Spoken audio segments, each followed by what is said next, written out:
السلام عليكم ورحمة الله وبركاته. بسم الله الرحمن الرحيم. ده رابع سيشن معانا وهي سيشن اللوب فيها نوعين، فيها الفور والواي. هنخش على الموضوع على طول. هنقول ان في البرمجة على طول ان احنا بنستخدم الكود اكتر من مرة، نفس الكود، يعني نفس الكود انا بطبعه يعني كوبي بيست بالنسبة للكود، بدل ما اعمل واكرر نفس الكود هو فبستخدم حاجة اسمها اللوب او التكرار عشان اكرر العملية بشكل سهل وسريع. يعني مثلا بدل ما اكتب كود واحد اطبع لي كلمة، كود اتنين اطبع لي كلمة نفس الكلمة، كود تلاتة اطبع لي برضو نفس الكلمة. فأنا بستخدم حاجة اسمها اللوب. طب ايه هي اللوب دي؟ اللوب دي هي ببساطة مجموعة أكواد بتتكرر لحد ما الشرط معين يتحقق. فيها نوعين، فور والواي، وكل نوع أنا بستخدمه على حسب الموقف اللي أنا فيه. يعني الفور لوب أنا بستخدمها لما أكون عارفة أنا نهايتي فين وبدايتي. يعني أنا عارفة بدايتي واحد لحد مثلا 5، لحد 5 انا دلوقتي وقفت وحددت الشرط اللي انا واقف فيه.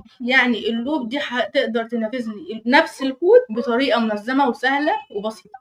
فهنعمل المثال ده بحاجه بسيطه كده باستخدام الفور لوب. اطبع لي كلمه مرحبا 3 مرات. دلوقتي اطبع لي كلمه مرحبا 3 مرات. انا دلوقتي حددت بدايتي ونهايتي، يعني نهايتي لحد 3 مرات، فبستخدم طبعا الفور لوب. الفور لوب دي في شكل برمجه، او المثال البرمجي بتاعها عامل ازاي؟ عامل فور افتح قوسين انتجر اللي هي ارقام صحيحه، الاي دي الحلقه اللي انا فيها هي بدايتي، ونهايتي اللي هي حد رقم 3، وبعدين الاي بلس بلس دي اللي هي كل مره بزود واحد، كل مره بزود واحد يطبع لي برنت مرحبا.